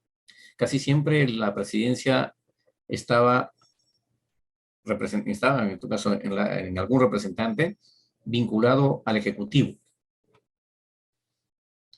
En el gobierno del señor Humala, me parece que fue, las minorías, sí, fue exactamente en este caso, que era una bancada mayoritaria.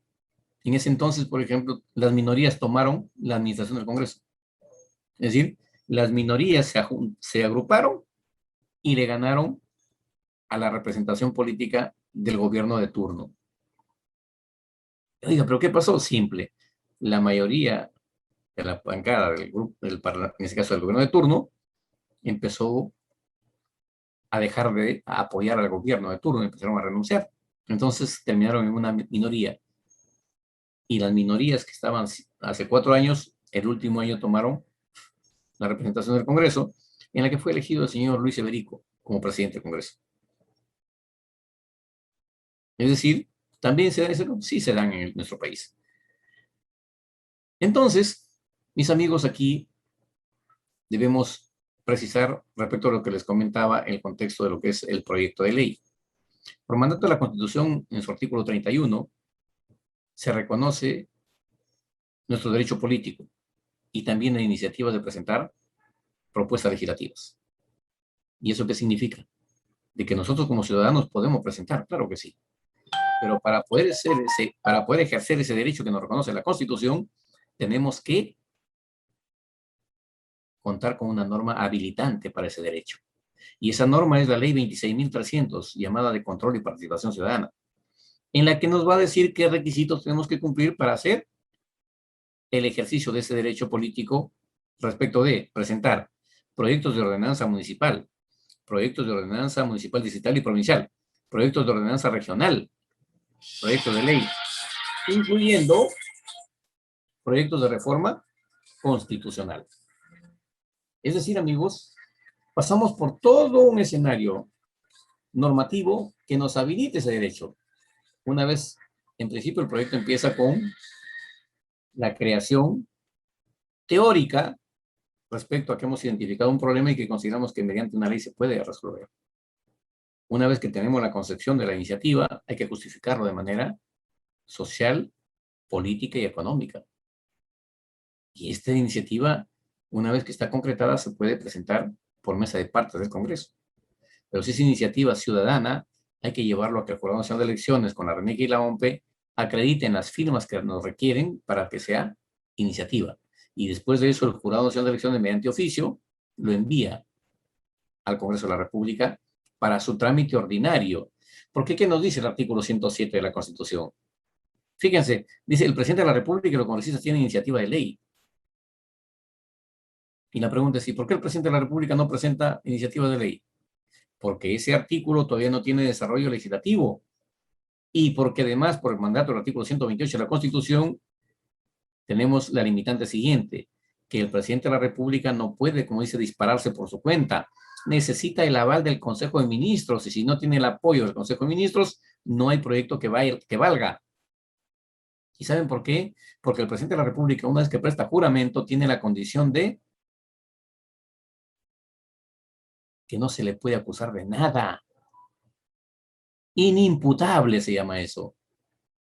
A menos, por supuesto, que incurra en flagrante delito, como no convocar elecciones o obstruir el funcionamiento del Congreso. Entonces puede ser causal de vacancia, inclusive. Entonces, mis amigos, el tema de la dinámica del ejercicio del poder político y de la convivencia con las instituciones es muy interesante, y claro que sí. Y qué mejor forma de poder, en todo caso, compartir con ustedes experiencias vividas dentro de la institución, a efectos de que ustedes conozcan un poco más de la institución y no que solo se queden con lo que difunden los medios de información. Ojo, que responden a grupos económicos y de interés político. Ustedes, para tener una real noticia de la institución, tienen que primero conocer la institución. Y les hago la sugerencia que hago en todos los escenarios donde participo. Nunca opinen de lo que no saben. No nos causa pena de muerte. Todos ignoramos algo. Y se es uno más íntegro y más honesto cuando dice, no, eso no lo sé. Pero no dar una respuesta para no dejar de dar respuesta y más bien confundir más. Me hace acordar a una experiencia que tuve académica con unos colegas en el CAEN. Hizo una pregunta sobre economía y geopolítica y el profesor de ese entonces le dio una respuesta inventada y el participante le dice, le agradezco mucho, ahora sí tengo que estudiar más porque me he confundido más. Muchas gracias, profesor. Y creo que eso no corresponde a un escenario académico. No, uno no pierde nada diciendo, eso no lo sé, porque no sabemos todos todo. Hay muchas cosas por descubrir. Imagínense, en mi vida yo tengo los últimos 40 años estudiando. Tengo 2 doctorados, tengo 2 maestrías, y cada vez estudio más y veo que me falta conocer más. Es decir, es infinito el conocimiento, y un solo ser humano no puede tenerlo todo. Tenemos partes, y no tenemos el contexto. Entonces, amigos, el proyecto de ley tiene una estructura formal, digamos, una plantilla, que si ustedes revisan la página web del Congreso, toditos tienen la misma estructura. ¿Y qué dice? Sumilla. Y ojo, la sumilla es un resumen, no es una suma chiquita, ¿no? No es una suma chiquita, sino sumilla es un resumen de la propuesta de ley que al final termina siendo inclusive el futuro título de la ley. Luego, ¿qué dice? Identidad del autor. El congresista fulano de tal, integrante del grupo parlamentario tal, presenta en el marco del artículo 107 de la Constitución la siguiente iniciativa de ley. Luego dice, exposición de motivos. ¿Por qué consideramos que esta iniciativa tiene que presentarse? ¿Qué objeto tiene? ¿Cuál será el beneficio que va a dar? Y también te pide análisis costo-beneficio. ¿Cuánto va a costar la producción de esa norma? Y recuerden que el legislador no tiene facultad de generar gasto público. Y si no tiene facultad para generar gasto público, entonces no puede el candidato ofrecer que va a construir puentes o que va a hacer que se construyan postas médicas o colegios en tu región donde es candidato. Creo que podemos empezar con lo siguiente también de experiencia aprendida. Todos los candidatos a congresistas en nuestro país deben empezar por leer la Constitución y el reglamento del Congreso para que sepan qué limitaciones tienen y no tener que ofrecer lo que no pueden cumplir. Yo estuve una vez en Moquegua, hace 10 años más o menos, y encontré, por ejemplo, la oferta electoral de un candidato. ¿Saben qué ofrecía? Nombramiento a todos los trabajadores contratados en el sector público. Cuando llegó al Congreso se encontró que lo que él había ofrecido no tenía forma de ser real y se limitó simplemente a terminar su mandato a los 5 años. Y lo más gracioso fue lo siguiente: fue postulante para una reelección. Y por supuesto que no volvió a ser elegido.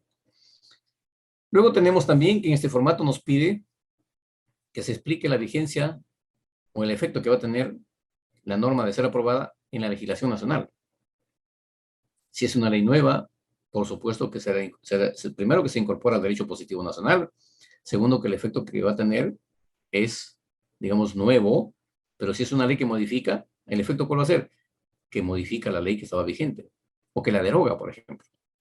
Luego tenemos que, nos pide también que se acredite la incidencia ambiental cuando corresponda. Y también se tiene que hacer un argumento técnico de que la incidencia ambiental no tendrá ningún efecto en el ambiente nacional. Y, naturalmente, viene un escenario como el tema de la parte resolutiva. Casi siempre en el artículo 1 se debe consignar el objeto de la ley. Entonces imaginemos el escenario siguiente. Artículo 70 de la propiedad. Ley de reforma constitucional del artículo 70. Artículo 1. ¿Cuál es el efecto de la ley? El efecto de la ley, o el objeto de la ley, perdón, el objeto de la ley es que modifica el texto del artículo 70 de la Constitución, cuyo texto será el siguiente, y se pone el texto que se está proponiendo como propuesta de reforma. Entonces, amigos, después de ello tenemos un escenario que por supuesto va a un contexto de formalidades. Y es ahí donde mi persona tiene una apreciación conceptual distinta a lo que está expresado en el formato. Y me refiero puntualmente a lo siguiente. Nos dice lo siguiente el formato. Norma derogatoria. ¿Y por qué estoy en desacuerdo? Dice simplemente, se ha hecho un cliché. Deróguese todas las normas que se pongan en la presente ley. ¿Perdón? ¿Podemos hablar en derecho de manera tácita o de manera expresa? Considero que en derecho se habla de manera expresa, en el texto literal de la norma. Y por lo tanto debería decir norma derogatoria. Ok, deróguese la ley número tal, el decreto super X, o sea, numerar todas las normas que deroga esta norma que aprobamos y no hacer lo que hace el Tribunal Constitucional también, por si acaso, no es solo el Congreso. En una demanda de inconstitucionalidad, ¿qué dice el Tribunal? Procedente la demanda de inconstitucionalidad contra la ley número tal, y le agrega, y normas conexas, perdón. ¿Y quién va a poner las normas conexas? Bueno, verán, entonces las normas conexas ustedes vean cuáles son. Pero es que creo que debemos sincerar el escenario. ¿Qué tenemos? Y las formas conservarlas. ¿Para efectos de qué? De que tengamos que saber de qué se trata. Porque imagínense ustedes, hay gente que inclusive cree de que basta la demanda de inconstitucionalidad para que la ley no tenga aplicación, y eso es falso. La ley sigue vigente hasta que el legislador negativo, que es el Tribunal Constitucional, mediante sentencia, diga que procede o que es fundada la demanda y como tal, inconstitucional la norma. De no ser así, el efecto jurídico sigue vigente. Bien, con ello concluyo mi intervención y ahora sí, Cintia, por favor, te escuchamos.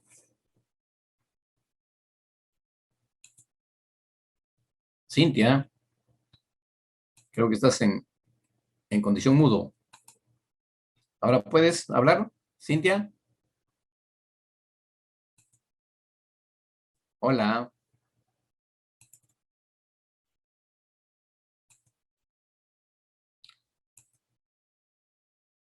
Cintia.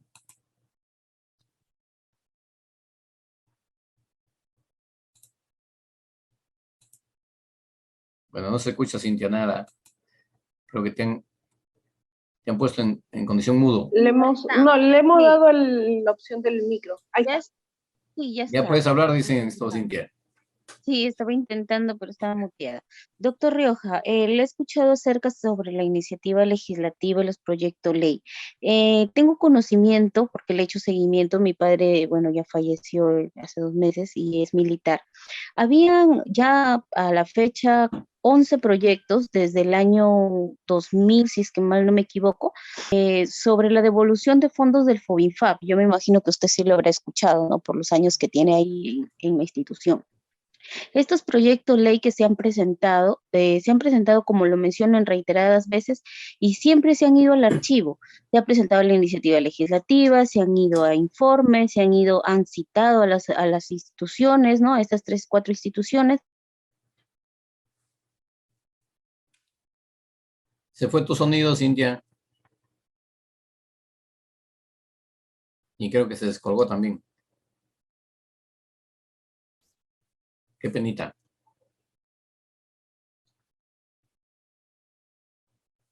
Hola, Cintia. Creo que se desconectó su... Sí, al parecer tiene algún problema de conexión, doctor. Sí. Bueno, si no hay alguna otra inquietud, esperemos de repente a Cintia por un ratito y ya ves, ahí está, Anthony. Habilítenle a Anthony, por favor. Después también tiene Kenny. Buenos días, doctor. ¿Me escucha? Sí, sí, adelante. Sí, con respecto, estaba atento a su explicación en esta ponencia.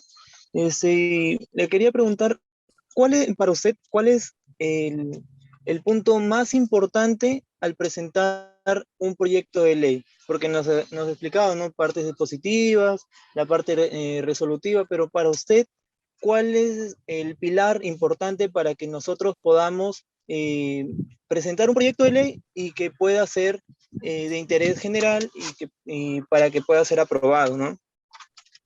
Claro que sí, Anthony, con mucho gusto, fíjate. Para mí, la parte principal o más importante de la iniciativa legislativa es que el autor haya encontrado precisamente un problema que con la norma pueda ser resuelta. De otro modo, simplemente le va a servir para acumular, digamos, data. Lo que nos pasó en el 2001-2006. En el Congreso del 2001 al 2006 se tenía el siguiente criterio. Era mejor legislador aquel que presentaba más iniciativas legislativas, siendo que inclusive algunos ex legisladores presentaron y que fueron cuestionados públicamente. Una legislación sobre, recuerdo, artesanía, me parece que es, que una legisladora lo hicieron puré mediáticamente. Había transcrito una ley de México que tenía que ver con artesanía en México, en artesanía del Perú, y ni siquiera lo corrigieron el nombre de las instituciones. Es decir, en México hay Secretaría de Economía, se mantuvo así, y cuando había sido el Ministerio de Economía. ¿Qué hizo la legisladora? Dijo, esta es culpa de mi asesora que me ha hecho meter la pata, así que la asesora despedida. Reitero, el criterio debe ser proponer una iniciativa legislativa para dar respuesta a solucionar problemas nacionales. ¿Qué implica eso? De que un problema, por ejemplo, con la caña en Lambayeque, no es nacional, es regional. ¿Quién tiene que resolverlo? El gobierno regional. ¿Mediante qué? Que se construye una ordenanza regional, si fuera necesario, o de repente, a través de la Dirección de Agricultura, mediante una resolución directoral, sería suficiente. La justificación también se hace importante, pero digamos que es el insumo para que el principal tenga admisibilidad de los 130 y voten porque se apruebe. ¿Y saben por qué? Porque el efecto jurídico también tiene que ser eficaz. ¿Y eso qué nos implica? Amigos, tenemos varias leyes en el Perú hasta hoy, de hace unos 10 o 20 años inclusive, algunas que están vigentes, pero dentro de sus disposiciones complementarias o finales dice que el Ejecutivo dará el reglamento en los próximos 60, 90 o 180 días. Han pasado 10 años y aún no hay reglamento. Por lo tanto, esa ley es inaplicable porque le falta reglamento. ¿Saben por qué? Porque está a condición de. Y como no hay esa condición, no hay ley. Sí que mi.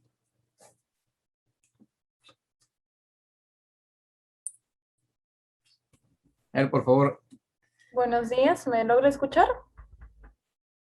Sí, Kemi, adelante. ¿Sí me logra escuchar? Sí, por favor, te escuchamos. Ya, les saluda Kemi Hidalgo Suyo, de la región Lambayeque. Bueno, mi pregunta y lo que tengo la duda existente desde hace tiempo es de que yo quisiera, si usted me la puede resolver, es de que en lo que es, se sabe que en nuestro Estado democrático tenemos una sociedad de mercado, ¿no?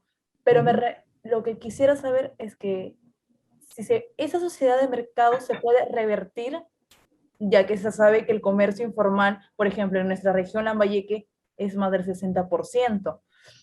Tenemos esa problemática. Además de esa problemática, se tiene también la problemática de los cobros de bonos. Entonces, quisiera saber qué tan para usted sería factible cambiar la sociedad de mercado, el régimen económico que tenemos en la Constitución.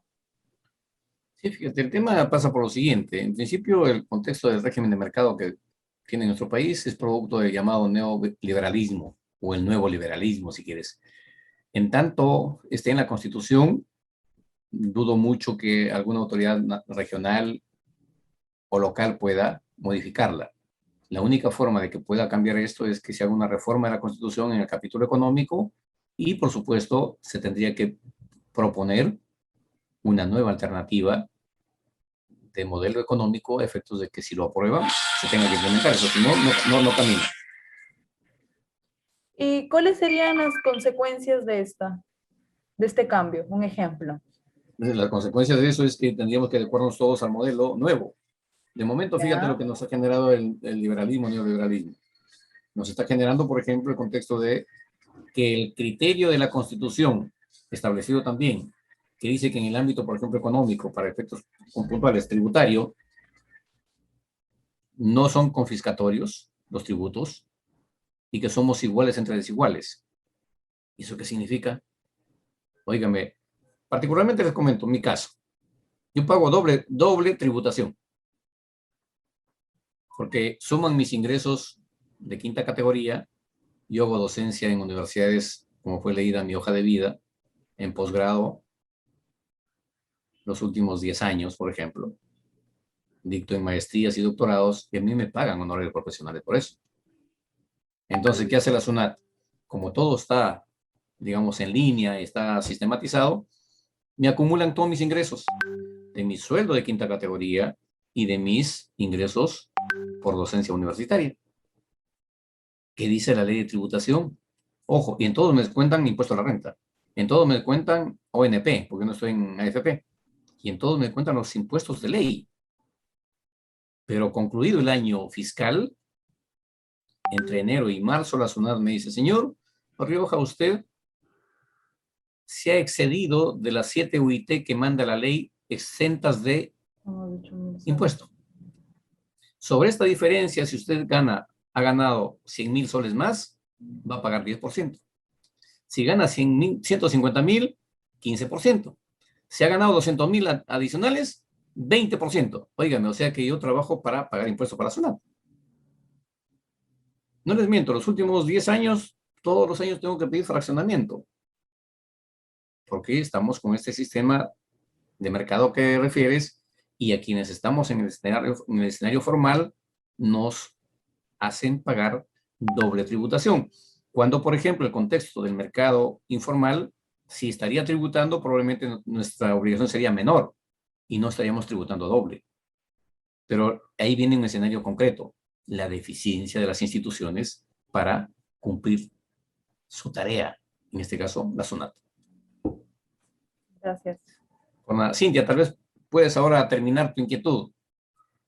Sí, doctor Rioja, para continuar con respecto a lo que usted estaba mencionando sobre los proyectos de ley, quería terminar la idea. Como le mencionaba, se había presentado el proyecto de ley para la devolución de los fondos del Fondo Militar Policial para Vivienda, pero esto, como le repito, se ha presentado en reiteradas veces. Si es que usted nos menciona de que hay una libertad, ¿no? Del grupo que lo ha presentado para aceptarla o no, o del Congreso para aceptarlo o no, si es que estas han sido presentadas en reiteradas veces y han terminado en el archivo y se han vuelto a sacar, como le repito, varias veces, ¿cuál sería el problema o por qué no pasaría si se ha presentado todos los testimonios, se han presentado los argumentos, se ha presentado esto que existe, ¿no? Esos fondos? ¿Por qué no podría haber ya sido una ley promulgada esta presentación de la devolución de fondos?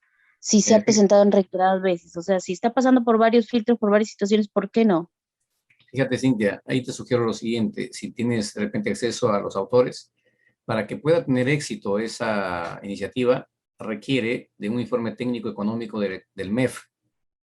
Solo así, no solamente lo va a aprobar el Congreso, sino, digamos, es un adelanto, si quieres, de promulgación de la autógrafa.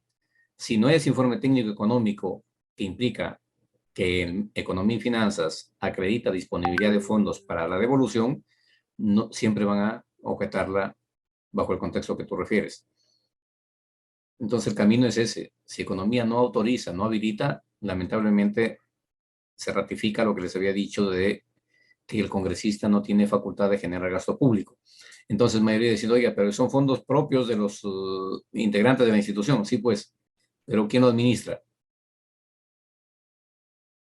Probablemente dentro de la misma institución de la FAP, y la FAP, que es una institución de las tres del Ministerio de Defensa. Como tal, lo administra el Ministerio de Defensa, como tal es institución pública, que quizá debieron haber hecho una asociación externa a la institución y no sé si hubiera funcionado, porque entiendo que son descuentos de planilla que se iban a ese fondo. Así es. Entonces, Así es, doctor. es ahí donde está el nexo, digamos, de dependencia y de impedimento para que eso sea aprobado. Es decir, la caja pública del Erario Nacional, Economía y Finanzas, termina siendo el administrador. Y si este administrador no dice de que hay dinero para que puedan devolverse, como el caso del FONAVI, claro, tendrían que ir a un escenario similar para que mediante referéndum igualmente se apruebe que les devuelvan ese contexto. Claro, doctor, porque incluso aparte de la presentación de los proyectos de ley, hubo iniciativa legislativa en donde se recopilaron las firmas y se presentaron a nivel nacional toda esta petición, pero en realidad, como usted menciona, si es que ahora recién lo comprendo, ¿no? Y muchas gracias, porque en realidad se discutía mucho sobre la administración de los fondos, ¿no? Que si eran unos fondos que habían salido de la remuneración y estas remuneraciones, pues, no pueden ser tomadas para otros fines más que las que se ha propuesto, entonces deberían de ser devueltos, pero creo que ahí ya está un poco más más explicado y en ese proceso creo que entiendo mejor el por qué no se ha aceptado ese proyecto de ley o esa iniciativa, ¿no? Muchas gracias, doctor. No, con mucho gusto, espero haberte ayudado, encantado. Bien, amigas y amigos, como todo en la vida tiene que terminar. De mi parte, espero haber cumplido con ustedes, desearles a todos éxitos, no dejen de estudiar, que nuestro país solamente con su aporte va a cambiar y no esperen que otro cambie, empiecen por cambiar ustedes. ¿Y eso qué implica? Comprométanse con ustedes, que ese compromiso va a redundar en sus familias, en Lambayeque, en el Perú y en el mundo. Muchas gracias. Mejor día. Hasta pronto, chicos. Muchísimas gracias, doctor Jorge Rioja Vallejo. El día de hoy hemos culminado con la conferencia de formación parlamentaria. ¿Sí? Ok, gracias. Buenas tardes con todos. Hasta luego.